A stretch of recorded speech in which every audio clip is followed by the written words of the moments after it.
Auzubillahiminash-shaytanir-rajim. Bismillahir-rahmanir-rahim. Assalamu alaikum students. Hope you all fine.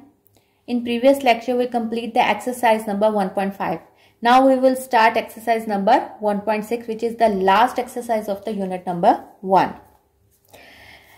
In exercise number 1.6 we will solve the simultaneous linear equation. 8th class में आप लोगों ने linear equation solve की थी, simultaneous linear equation solve की थी 3 मुख्तलिफ method से. कौन कौन से मेथड थे वो? By equating coefficient, by elimination और बाय क्रॉस मल्टीप्लिकेशन. तो अब भी आपके पास लीनियर इक्वेशंस हैं और आपने इसको सॉल्व करना है, लेकिन अब आपके पास ये मैट्रिक्स के उसमें आपने 2 मुख्तलिफ मेथड से सॉल्व करना है. एक है मैट्रिक्स इन्वर्जन मेथड और एक है क्रैमर रूल. आपके पास एक्सरसाइज नंबर 1.6 में जितने भी क्वेश्चंस हैं आपने इसको उसने लिखा है मैट्रिक्स इन्वर्जन मेथड से भी करना है और क्रैमर रूल से भी करना है. तो सबसे पहले हम देखते हैं कि लीनियर इक्वेशन क्या होती है. 8 में हमने पढ़ा था ऐसी इक्वेशन जिनकी वेरिएबल की पावर 1 होती है, उसको हम क्या कहते हैं? Linear equation. और साइमल्टेनियस लीनियर इक्वेशंस क्या होते हैं कि यानी कि आप इन दोनों को सॉल्व करके जो भी आप वेरिएबल की वैल्यू निकालेंगे वो दोनों इक्वेशंस के लिए करेक्ट होगी. तो ये होती है साइमल्टेनियस, जिनको आप एक दूसरे के साथ मिला के सॉल्व करके वेरिएबल की वैल्यूज निकालते हैं. तो ये साइमल्टेनियस आपके पास 2 लीनियर इक्वेशन है. जनरल फॉर्म इनकी क्या होती है? ax plus b y equal to m, c x plus d y equal to n, where a b c d m and n are real numbers. ये सारे जो वेरिएबल के साथ लगे हुए हैं कोफिशिएंट ये, और ये जो कांस्टेंट है ये क्या है? रियल नंबर्स है. This system is called simultaneous linear equation. The following methods of solution are matrix inversion method और Cramer rule. Matrix inversion method में हम क्या करते हैं? मैट्रिक्स इन्वर्जन मेथड में हम सबसे पहले वेरिएबल के बगैर खाली कोफिशिएंट उसके लिखते हैं. यानी हमने a b c d लिख दिया और वेरिएबल को अलग कर लिया. ठीक है. इज इक्वल टू जो आपके पास इज इक्वल टू के साथ कांस्टेंट लगा हुआ था वो लिख लिया. ये देखें यहां हमने क्या किया? सबसे पहले a b c d लिख लिया. ये देखें a b c d और ब्रैकेट बंद करके साथ x और y लिख लिया, और इज इक्वल टू यहाँ जो mn था वो हमने इज इक्वल टू के उधर लिख लिया. उसके बाद हमने क्या कर दिया? हमने ये जो आपके पास वैल्यूज थी इनको हमने a का नाम दे दिया जो रियल नंबर्स थी. ये जो आपके पास वेरिएबल्स हैं इनको हमने x का नाम दे दिया, और जो इज इक्वल टू के उधर कांस्टेंट है उसको हमने b का नाम दे दिया. अब हमने फाइंड आउट क्या करना है? आपको पता है सॉल्व का क्या मतलब होता है कि जो अननोन वैल्यूज है यानी जो वेरिएबल्स हैं उनके अंदर उनकी वैल्यू फाइंड आउट करना है. इसका मतलब हमने यहाँ x को फाइंड आउट करना है. x को इधर आने देंगे, a को ले जाएंगे उधर. जब आप a को उधर लेके जाएंगे तो a यहां मल्टीप्लाई हो रहा है, वहां जाके क्या होगा? डिवाइड, जिसको हम कहते हैं a इनवर्स. ठीक है. तो हम डिवाइड के फॉर्म में नहीं, a जब उधर जाएगा तो 1/a का यही मतलब होता है कि a की पावर नीचे 1 है, तो जब ऊपर जाएगा तो वो -1 हो जाएगा, तो ये बन जाएगा a इनवर्स b.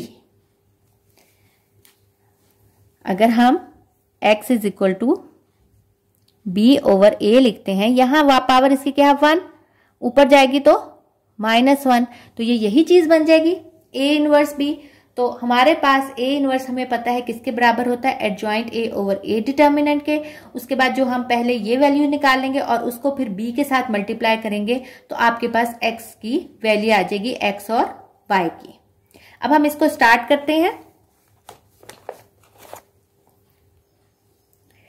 सबसे पहले हमारे पास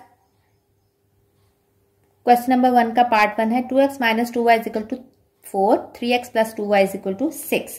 सबसे पहले हमने आप इसको मैट्रिक्स इन्वर्जन मेथड में करने के लिए क्या करना है? इसको इस फॉर्म में लेके आना है. सबसे पहले हम क्या करेंगे? मैंने बताया था अभी, इनके कोफिशिएंट को लिखेंगे. पहला क्या है? 2. ये क्या है? अब ये खाली 2 नहीं लिखना है, इसके साथ माइनस है तो ये -2 आएगा. ये क्या है? 3, और ये क्या है? +2. तो प्लस हम नहीं लिखते, हम खाली 2 लिखते हैं. अब x ऊपर y नीचे इज इक्वल टू, जो इज इक्वल टू के बाद की वैल्यू है 4, 6. दोबारा बता रही हूं, हमने कोफिशिएंट लिखने हैं.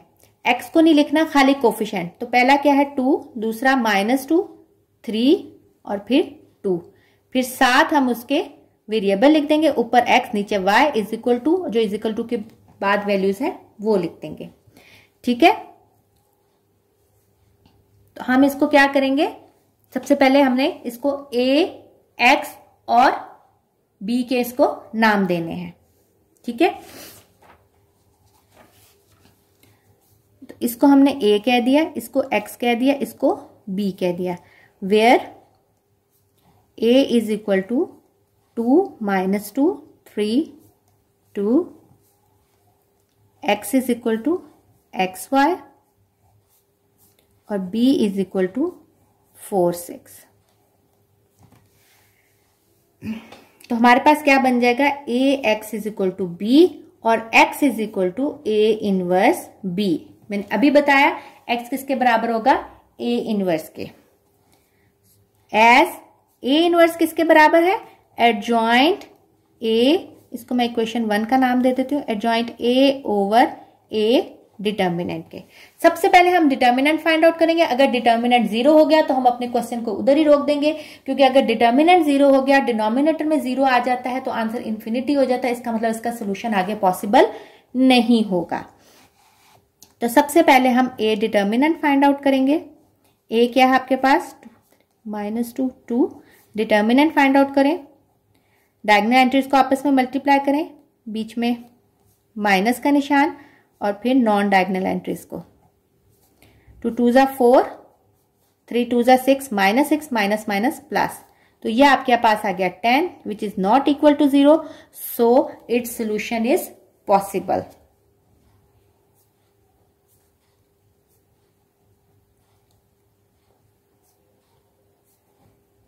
इसका सोल्यूशन क्यों पॉसिबल है, क्योंकि ये नॉन सिंगुलर मैट्रिक्स है। अब आपने क्या लेना है, adjoint of a, diagonal entries की पोजीशन चेंज करनी है, तो यहां भी 2 है, यहां भी 2 है, उससे कोई फर्क नहीं पड़ा। और नॉन डायगोनल एंट्रीज के साइन, तो ये -2 था +2 हो गया, ये +3 था, ये -3 हो गया। ठीक है, तो a इनवर्स क्या बन जाएगा, adjoint a over a determinant, तो क्या हो जाएगा 2 2 -3 2 ओवर 10।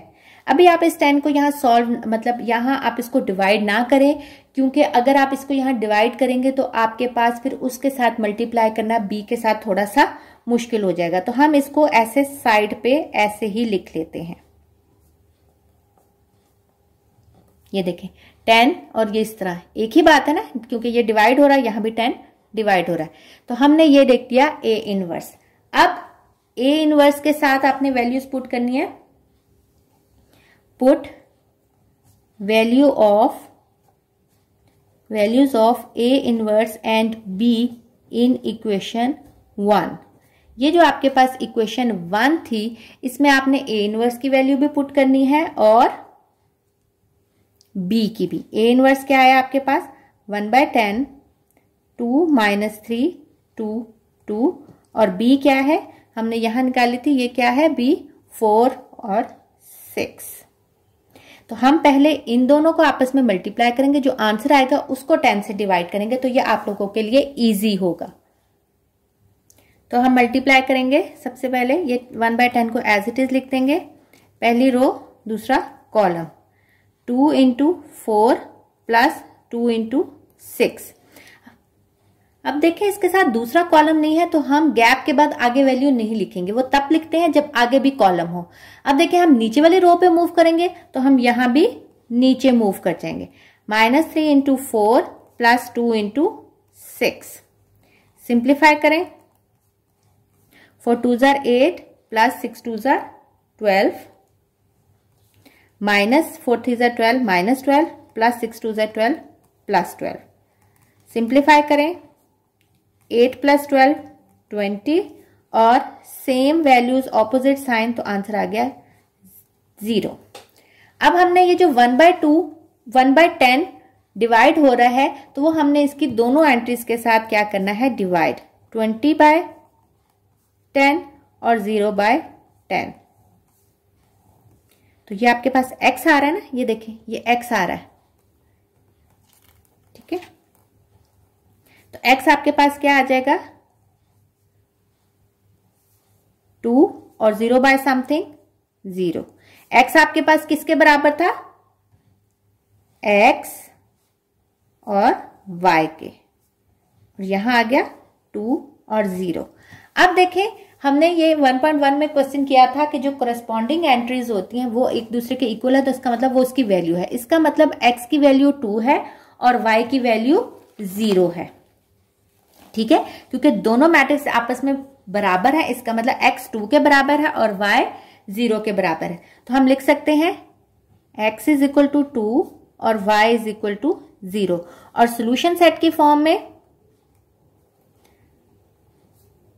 दो वेरिएबल्स हैं इसलिए दो ब्रैकेट्स लगेंगी, 2 x की वैल्यू हमेशा पहले लिखते हैं कॉमा 0। तो ये आपके पास आ गया सोल्यूशन सेट, और ये हमने साइमल्टेनियस लीनियर इक्वेशन सॉल्व की है बाय मैट्रिक्स इन्वर्जन मेथड के। अब मैं इसका आपको थर्ड पार्ट करवाती हूं। क्वेश्चन नंबर 1 का पार्ट 3 है। अब सबसे पहले हम इसको मैट्रिक्स फॉर्म में लाएंगे क्योंकि हमने मैट्रिक्स इन्वर्जन मेथड से करना है। तो सबसे पहले मैट्रिक्स फॉर्म में लाने के लिए हमने क्या किया था, इनके कोफिशिएंट लिखे थे 4 2 3, और ये माइनस वाई का क्या मतलब है, इसके साथ कोफिशिएंट 1 है और साथ माइनस है, तो क्या बन जाएगा -1। साथ हम वेरिएबल्स लिखेंगे और उसके बाद इज इक्वल टू के बाद वैल्यू। यहां इसका नाम हमने a दिया है, ये x है और ये b, where a is equal to 4 2 3 -1, x is equal to x y और b इज इक्वल टू 8 -1। अब हम इसका x जो है इधर रहने देंगे, a उधर जाके a इनवर्स बन जाएगा, एज a इनवर्स किसके बराबर है, adjoint a over a determinant के। सबसे पहले हम a डिटर्मिनेंट फाइंड आउट करेंगे। a आपके पास क्या है 4 3 2 -1, डिटर्मिनेंट डायगोनल एंट्रीज को पहले मल्टीप्लाई करेंगे, बीच में माइनस का साइन, फिर नॉन डायगोनल एंट्रीज को मल्टीप्लाई करेंगे। 4 इंटू -1 -4, -3 2 6, तो ये आंसर आ जाएगा -10 which is not equal to 0, so its solution is possible.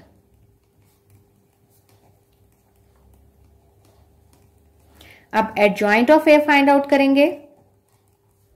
Adjoint of A diagonal entries की पोजीशन चेंज कर दी और नॉन डायगोनल एंट्रीज के साइन चेंज कर दी, तो ये आ गया आपके पास एडजॉइंट ऑफ ए।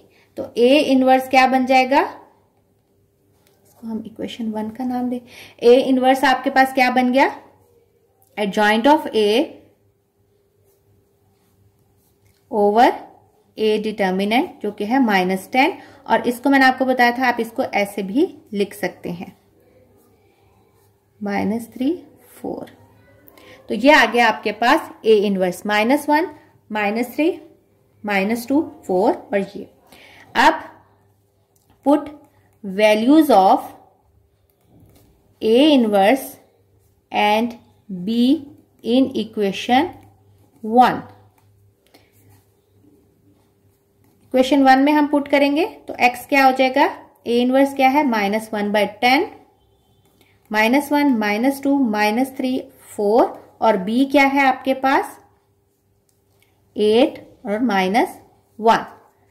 अब आप क्या लेंगे, इसका प्रोडक्ट लेंगे, -1/10 को एज इट इज अभी लिख देंगे, ये रो और ये column, -1 into 8 plus -2 into -1।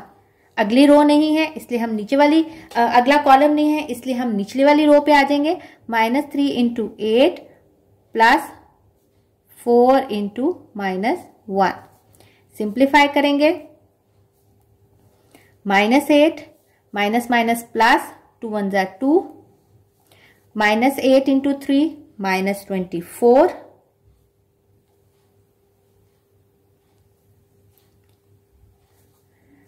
Plus minus minus 4 1 ज़ा 4।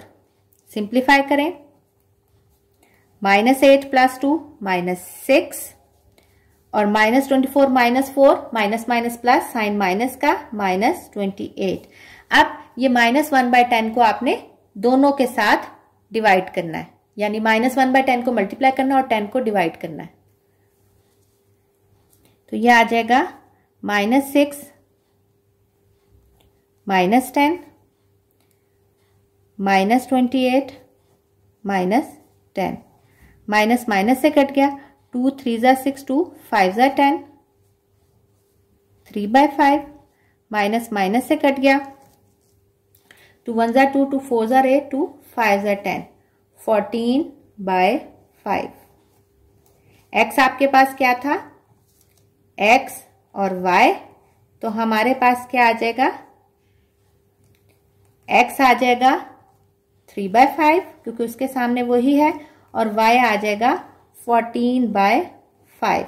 और सोल्यूशन सेट की फॉर्म में हो जाएगा डबल ब्रैकेट के साथ, क्योंकि दो वेरिएबल्स हैं, 3/5 और 14/5।